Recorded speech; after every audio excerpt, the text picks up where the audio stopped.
कुमार शुक्ल द्वारा रचित कविता प्यारे नन्हे बेटे को। यह कविता विनोद कुमार शुक्ल द्वारा रचित काव्य संकलन वह आदमी नया गरम कोट पहनकर चला गया विचार की तरह शीर्षक काव्य संकलन से ली गई है। तो प्यारे नन्हे बेटे को, इसमें जो कविता का नायक है या कवि है, जो भिलाई और छत्तीसगढ़ का रहने वाला है, वह अपने नन्हे बेटे को कंधे पर बैठाए और नन्ही बिटिया से घर के भीतर जैसे कौतूहलपूर्ण बातचीत करते हुए पूछता है कि बताओ आसपास लोहा कहाँ है। तो वह लोहा के संबंध में कवि लोहे की पहचान कराते हुए यह बतलाने का प्रयास करता है कि लोहा घर गृहस्थी से लेकर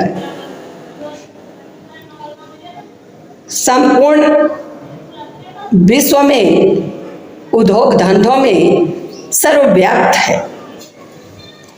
तो कवि विनोद कुमार शुक्ल द्वारा रचित कविता प्यारे नन्हे बेटे को का भावार्थ में बतलाने जा रही हूँ कि प्यारे नन्हे बेटे को कंधे पर बैठा, कवि प्यारे नन्हे बेटे को कंधे पर बैठाकर मैं दादा से बड़ा हो गया सुनना यह।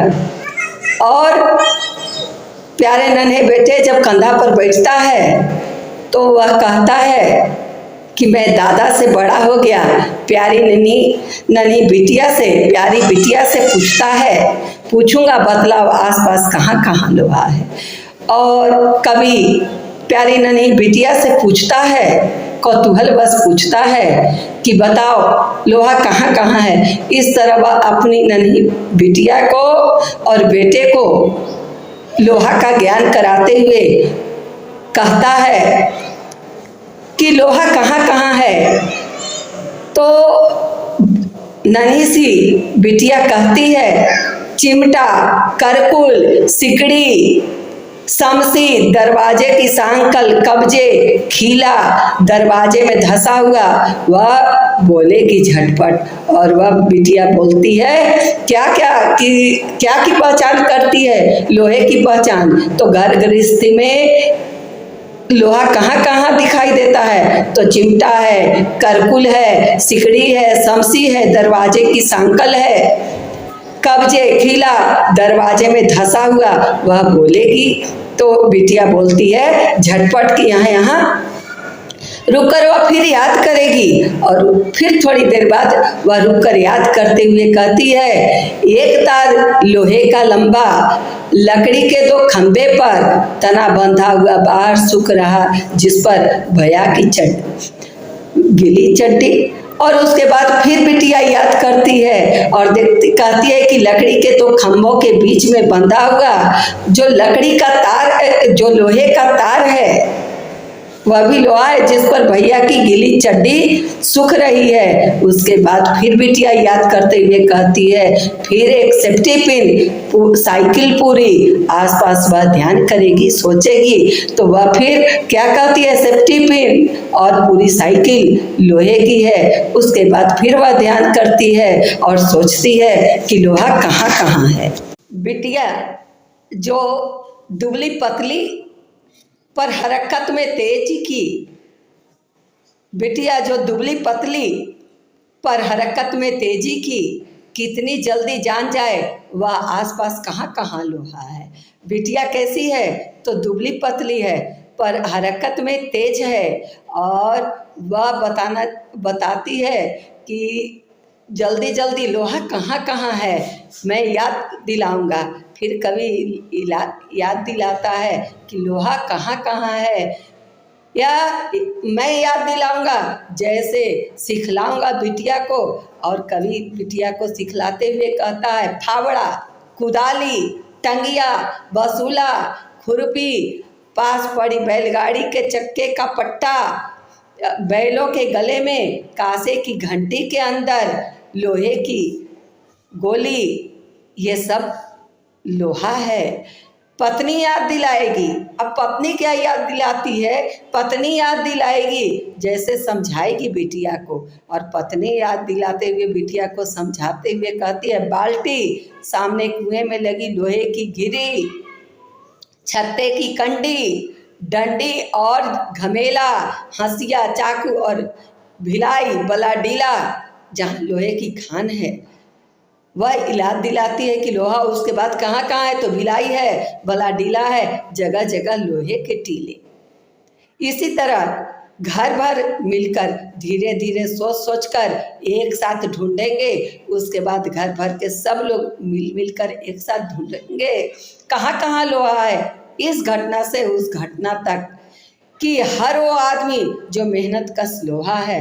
तो इस घटना से उस घटना तक, जिस समय से लोहे का आविष्कार आरंभ हुआ, आविष्कार नहीं था, और जब आविष्कार आरंभ हुआ तब से, जिस समय आविष्कार नहीं था तो भी लोहा कौन था, तो लोहा ढूंढेंगे, और हर मेहनत कश व्यक्ति जो है वह भी लोहा है, क्योंकि लोहा एक मजबूत धातु है। तो कहते हैं कि हर मेहनत कश आदमी जो है वह भी लोहा है, हर वो औरत दबी सताई लोहा है, और हर दबी सताई हुई स्त्री भी लोहा है, जो मजबूती से सहन करते हुए डगमग नहीं होती है, बोझ उठाने वाली लोहा। तो हर दबी सताई कहता है कि हर वो औरत दबी सताई बोझ उठाने वाली लोहा, जल्दी जल्दी मेरे कंधे से ऊंचा हो, लड़का लड़के का हो दूल्हा प्यारा। तो हर दबी सताई औरत भी जो बोझ उठाने वाला मेहनत का व्यक्ति या स्त्री, वह भी क्या है, तो लोहा है। कभी फिर हंसता है कि जल्दी जल्दी क्या हो, तो लड़का बड़ा हो जाए, हमारे कंधे से उसका कंधा बड़ा हो, और बिटिया भी जल्दी जल्दी बड़ी हो, और उसका भी दूल्हा हो, ब्याह शादी हो, ऊंचा हो, लड़का लड़की का हो, दूल्हा प्यारा, उस घटना तक। तो अतीत से लेके वर्तमान और भविष्य तक लड़का बड़ा हो, लड़की का दूल्हा हो, वहाँ तक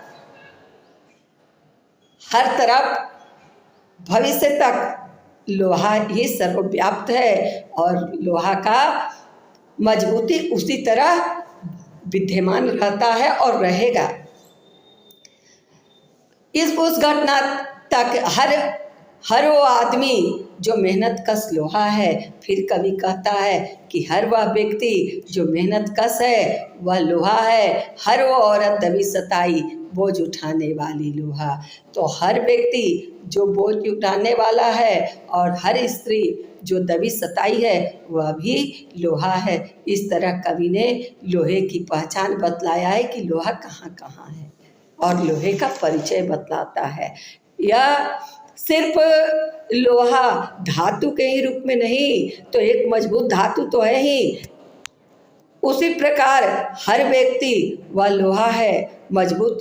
हर वह व्यक्ति जो बोझ उठाने वाला है, मेहनत कश है, और हर वह स्त्री जो दबी सताई है, वह भी तो लोहा है।